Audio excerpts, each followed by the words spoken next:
Hello and welcome to In the Court of the Wenton Knave once again. Seems to be something wrong with this camera shot. I can't quite figure it out. Something's wrong. I can't figure it out. It doesn't matter. We're doing live in Vienna. It's another live album. This was difficult. This means nothing to me. You know, I mean, the difference between these albums isn't as profound as it was in the 70s. But more so than the 82 band, I think. There's more difference. Probably more difference than the 90s as well. You know, I think 80s and 90s, it's pretty much fast, energetic, or slow and tired, and everything in between. This has variation, which is worth talking about. You know, and now even Radical Action is kind of defunct. I mean, what was the Orpheum? What was that? I don't know what that was. The two live albums you need now of this era are Vienna and Chicago. Those are the ones. You do need both, of course. They complement each other very well. There's not that much crossover in setlist, actually. You know, and at the same time, you know, the fact that we got this first was a good move. You know, because we were all wondering what the 8-piece sounded like and the Fallen Angel sounded like, etc. So we got that out of our system before we'd heard Vienna, which is good. You know, to compare them, you know, Chicago is more like the Grand Wazoo to Hot Rats. That's the way to look at it. Even though this is a 7-piece and that's an 8-piece, the Chicago band does feel much more orchestral. It's much more chamber. But Vienna, of course, is the sharper, intense 2016 band, and this is just a bloody good gig. They were really on fire on this one. It does seem this is better than the other 2016 stuff I've heard. We don't know if the band are really enjoying it. You know, it's like Paul McCartney's famous line about thinking about what he was going to have for dinner while he was playing Let It Be or whatever. But you feel the enjoyment with this one of a band really having fun. It doesn't feel like hard work. It feels like they're just going for it and they're just letting rip and just really enjoying the material, enjoying the freedom the material gives them to play what they want to play. And like I said, we don't know. That's what they're really feeling, but that's what the music this album does for me, you know. So that's why it's recommended. Whereas this is the lumbering dinosaur orchestra, you know. This is stuff happening or playing, and you know. They've also got a very different sound. The mix is very different. I think this one probably has a bit more clarity, whereas this one, maybe it's got a bit more reverb. I don't know. Something that got me excited about it for the first time, really, when they announced it, was like, well, another one. It's 3 discs. Now that does mean, partially because of the length of the set does stretch over 3 discs, even without the extra track that wasn't from Vienna. But it does also mean we get stuff on the 3rd disc as well. And of course, one of those is Fracture, from a different show. And we get 3 improvisations, 3 Thrack Attack things, 3 project things. They're kind of nothing like Track Attack or Project or anything like that, really. They're much more in the Scarcity of Miracles style. They are constructed from the intro improvisations with, which is basically Tony Levin, Fripp soundscapes, and Mel Collins, as far as I can make out. And they are very variable in length. So the first track is very long, and then they kind of get shorter. The last track is incredibly short, but still, that's really cool. The original Japanese release of this only had 2 discs of Live in Vienna, plus 1 disc of a Radical Action, abridged Radical Action, which is interesting. So yeah, there's new songs. We've already heard them on Chicago, some of them, but with variation, except Fracture. Obviously, it didn't come back. I imagine Fracture was only available when Fripp was at full Frippness, and indeed he is. So the question is, where did that Fracture come from? It came from Copenhagen, obviously, where the original performance, well, maybe not the original performance, but the album version is taken essentially from that Copenhagen 73 performance. It's also not credited at the end if you look in the inlay. Very interesting. So the question is, what is it like? Well, it's clean. It's not like mega fast or anything. They haven't muddied it up with too much playing until the end when it gets going. That's something this whole era has managed to do. I mean, with 7 musicians on the stage now, 8, they've really been good at letting the music breathe and only playing when they need to play. Brilliant. It'd be nice to know who's playing what, and I'm not completely sure. I mean, I think that lead part is Fripp and Jakko is doing the accompaniment. Jakko does have a cleaner sound than Fripp though, so you know, maybe it's Jakko playing it, but maybe not. The start of the what's it called? Fairy fingers? I don't know what it's called. The fast bit. That fast bit. It's very basic. It almost sounds like maybe that's Tony Levin playing that bit, but then it does go up. It is definitely a guitar. But yeah, very clean. I imagine the bit everyone is waiting for is the songs after Schizoid Man. Taken from 9 shows in the second half of the tour. Created from those 9 shows. And it's not crazy thracking, as I said. It's much more ambient. It seems to take time to get into. The first time you put it on, it feels a bit... but you do get into it. And I think it should be listened to separately. It shouldn't be listened to as part of a live album. At the end of that whole show, you wouldn't do that. The first track is the main event, though. Schoenberg softened his hat. It's a time of opportunity, according to Fripp. It's amazing how fresh the stuff sounds and how new the stuff still sounds, even though they've been doing this since 2014, and it feels like so little has changed, and yet we're told a lot has changed. And it feels like a lot has changed, so it's very strange. Fripp thinks they're on the brink of something. That's probably a King Crimson thing. That's probably a good King Crimson thing. When they're on the brink, that's actually when they're at their best. So that's probably what it is, rather than them about to find the next Krim, the next album. Maybe they're not really. So yeah, the logical thing would be to compare this to this. The first thing is obviously that this doesn't have Locks 1. It's the first full live album release that doesn't have Locks 1. And there have been lots of shows without Locks 1. You know, opening with pictures of a city or with some drumming first has been quite a normal thing. The set list is pretty different. You can see where the set list structures match. You can see how certain things follow certain things, but they've been changed around dramatically. There's not a lot of crossover between the songs as well. So yeah, before we go into the tracks, I'm going to pass you over the Atlantic to our friend Daniel Moore, who's going to tell us about the inlay and packaging. And hello, hello, hello. Greetings all you kimchi holics. It's kimchi time. Oh no, that's the next video. Greetings all you Crimaholics. It's Crimson time. We have here the latest live release from King Crimson. Live in Vienna. It was recorded December 1st, 2016.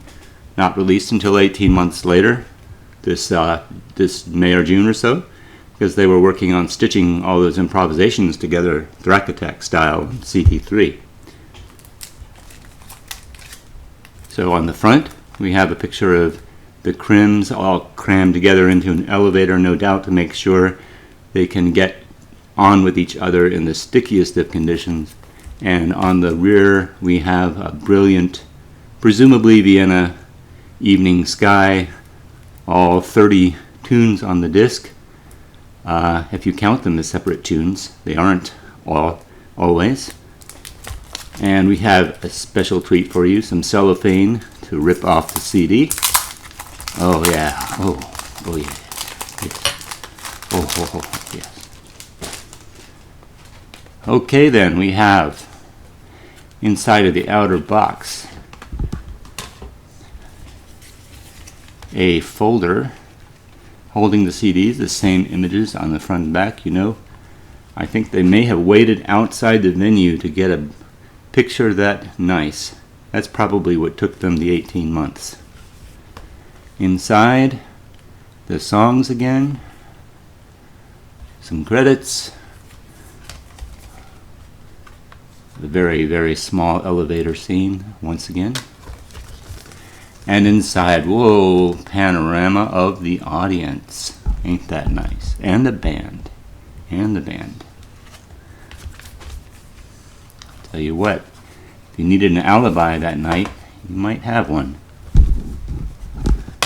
If you were there. Booklet.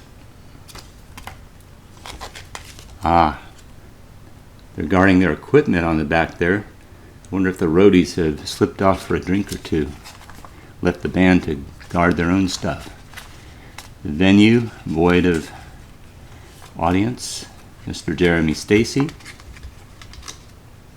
Gavin Harrison. Drummers so far. Bassist. Tony Levin. Yes. Yes, yes. All the photo matter we've come to expect.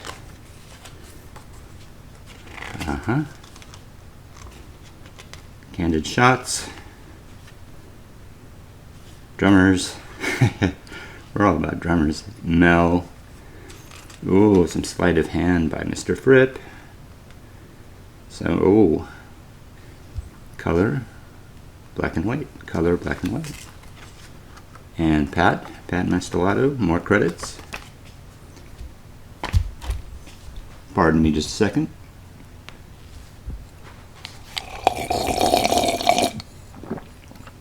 Pardon me there, it's coffee time. So,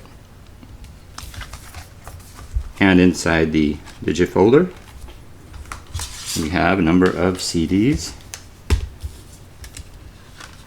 in various shades of steel blue and teal green. Good thing they print the numbers real large on there so you can tell them apart, huh? Yep, 3 CDs, all with a bunch of glorious King Crimson music on it. And we get to look at the band for a virtual concert. Alrighty then. And that were it. Well, that were it. All fit for the shelf. A beautiful addition to the Krim collection. Back to you, Kev. Thank you very much, Daniel. And now we will do the tracks. Yes, we will. Track 1 is Walk On Monk Morph Music of the Chamber. Is that different to Monk Morph Chamber Music? Is it different to what's on here, which is bellscape and orchestral whirring? Not really. It's all the same improv stuff. I think this one has a lot more going on. The churchy soundscape noises are kind of there on both, but there's more flute. They seem to be playing around a bit more on this one, whereas this one's more straight. And then we get the usual clip of islands with cool stuff going over the top. So yeah, more accompaniment than Chicago. So very cool. Hounds of Krim is next. That's not on Chicago. It is on Toronto and the VROOOM. I think they're pretty indistinguishable really. It's just how well are they recorded. Maybe Toronto version of that has actually got a bit more oomph, but they are opening the show with it, which is interesting. Pictures. This is a big good. This is a good version of Pictures. They're really letting rip here. It's like they've been unleashed. They're all raring to go, and they're really letting rip. You can, like I said, you can hear the excitement of the band of them playing around with it. It's like some wild, amazing bootleg that sounds so amazing. Are they really playing that well? Is it because we can't hear it properly and we're filling in the blanks of something amazing? Except it's been recorded properly. Yes, it is. It's amazing. Oh my god. Solo section starts with Fripp playing some mental, out of tune stuff. It's almost like he kind of messes it up. Whereas with Chicago, it's much safer, more straightforward guitar lines. And there's so much energy in that, you know. That's what you like. That's what live albums are all about. Mel is awesome as always. I prefer Mel on this compared to back in the day because he's not going quite so mental. He's more melodic. He's not just for 10 minutes. But the way the band sort of groove along in an evil groove underneath, like some sort of secret horror in the background, is awesome. And that's on this one. The Chicago version, it's not at the start of the concert, but it is at the start of the second set, so it is comparable. You know, this new one, it's missing the actual intro to the set, which was the schizoid sound and birds chirping. But the actual song has a much more normal Fripp solo. Mel comes in much more quicker. It's much more what you would expect Pictures to be like. This one's, they're playing around with it. It's really cool. The next song is Dawn Song. Now obviously it's just Dawn Song, whereas this was called the Lizard Suite because we get a lot more of Lizard. On there you get all the good bits of Lizard without the first dodgy bit, and actually you don't get Big Top either. Whereas this is an early version when we don't get as much of it, so that's the thing. Track 6 is Suitable Grounds for the Blues. This is arguably the lesser of the new songs, much livelier than Radical Action. They're really playing this well. Whether they're still playing it, it'd be interesting to see if it's actually been completely supplanted by other stuff or not. Track 6 is VROOOM, not on Chicago. Mel seems very low in the mix. The drums and bass are up front. Might be my surround setup, so I'll be wary of taking that too seriously. But if you want to hear the drums, very very clear on this particular VROOOM. Track 7 is the construction of light. They're very, very similar. There are some busy drum bits on Chicago towards the end. Vienna is more sort of lolloping. Vienna might be tighter though. I think Vienna's tighter and less bassy. The guitar's very separated on this one, so that's probably a better construction of light, but they're all much the same, you know. In the Court is not on Chicago. Usually this one's really meh for me. They do seem to be having fun though, and there is stuff going on with the rhythm section that isn't normally there, so that it's great to listen to. The Letters, it's strange how this is almost like the signature song of this era, from 2014 onwards, or 2013 onwards. It was a forgotten song, you know, it was a lost song that they didn't even keep in the set back in the day. I think Jakko's particularly good in Chicago. Vienna has a more intense middle section, this less intense. Then we've got Sailor's Tale, not in Chicago. It's a great version, loads of stuff going on, the best version probably. How many times have I said that? Then we have Interlude. It has become clear that Interlude is a composition, it's not an improv. It's a composition you improvise around. I wonder how many people notice that. Both versions are great. There's lots of Levin and subtle soundscaping, and then Mel comes in with this fruity melody. And I think that sense of fun is in there on that track. So yeah, a Meltdown. No Meltdown on here till much later in the set, but this is brutal. This is a brutal one. Chicago's busier but less in your face. And then we have the major Krim moments, level 5, an important one. It's a different drum arrangement here, but Fripp is much louder than Jakko, and that's a shame. So if you want to hear more Fripp, listen to the Vienna version. Then we're on to disc 2. Fairy Dust of the Drum Sons. This is a new track. We've not heard this one. I don't think it's been downloadable either, as far as I know. I've not heard it. It's very subtle. Great way to start a set. It's cymbals and scary noises, basically. Very, very quiet. You know, there's a lot of dynamics on these recordings that you wouldn't have got a few years ago. Track 2 is Peace, a theme, or just Peace. Is it Peace a theme? Peace a beginning? I don't know. Peace an end. Sort of. It's a lovely arrangement. Frippatronic sounding stuff at the start, and then Jakko comes in a slightly different place. It's just great. It's just great. And then we got Circus. Oh yes, best version probably. I don't know. Track 4 is Indiscipline. So we've now got 2 versions of Indiscipline by this band with the singing vocals. More electronic sounding. The sound of it is substantially different, I think.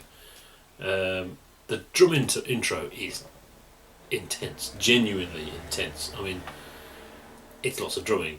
So to be that sort of whoa when you're so used to it halfway through a set is impressive. I mean, it's fantastic. This is more exploratory. They're exploring something. Track 5 is Epitaph, not in Chicago, much the same as the other versions. It sounds like that version of Epitaph. As I've said before, you know, Jakko doesn't really go for it with the vocals. He takes it easy on his voice, which is sensible, good. It means he can still get going. Easy Money. Chicago is a much more typical Easy Money, I think. There's a really great Fripp drone at the start of the solo. Almost stops to just Levin at one point. He's got kind of made his own version of the rhythm, which is actually sounds very Wenton, but it is different. Absolutely awesome, and then it goes back into the Fripp solo. So that's a really good version of Easy Money. Devil Dogs of Tessellation Row, bit fast. It's not in Chicago. Red, not in Chicago. Man, yeah, that's the best version of Red that's on CD. I think. Yeah, it's amazing. Track 9 is Meltdown. Some crazy fast fills. The drums have completely taken over the song, which is probably the idea, but still. Ironically, I think it's kind of gone too busy with the 7-piece, and then works better with the 8-piece. It's not so busy almost, or it's more of a orchestral sound which works better, I think. And we got Starless. All versions, of course, are awesome of Starless, and there it is. That's in a disc 2, but now we've got disc 3 Encores, and the first track is Heroes. It's that version of Heroes again. They all sound the same to me. Still missing the first verse. It's so great they play it, isn't it? It's so great they play it. Okay, track 2. Here it is. This is actually from Copenhagen, of course, because that was where it was originally played.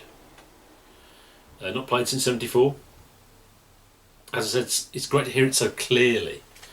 It isn't a heavier version. You'd expect it as sort of a... And it doesn't really do that. It's interesting. It's cleaner.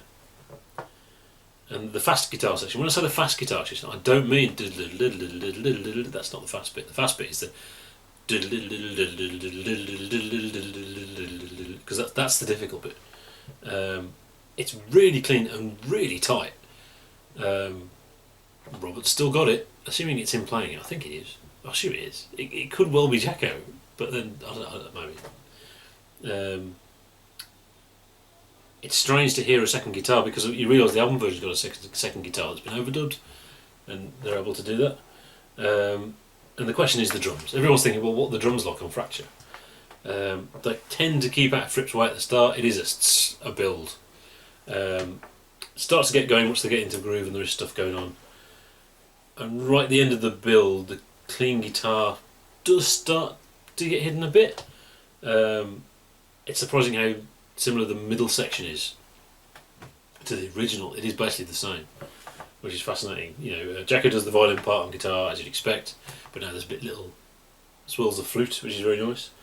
The final section is the best bit though, and that's where there is lots of drumming, and I don't think I should pick that apart. I think you should just hear it, buy this and listen to that. It's cacophony of awesome. Once again, I'm sure I've said that before. Probably said that phrase before.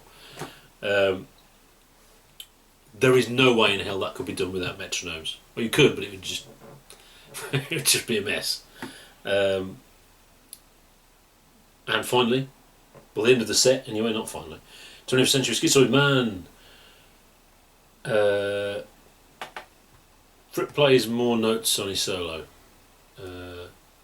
Chicago fades from that much faster, and Mel comes in quicker. That's probably more normal schizoid. I mean, it's essentially the same arrangement still.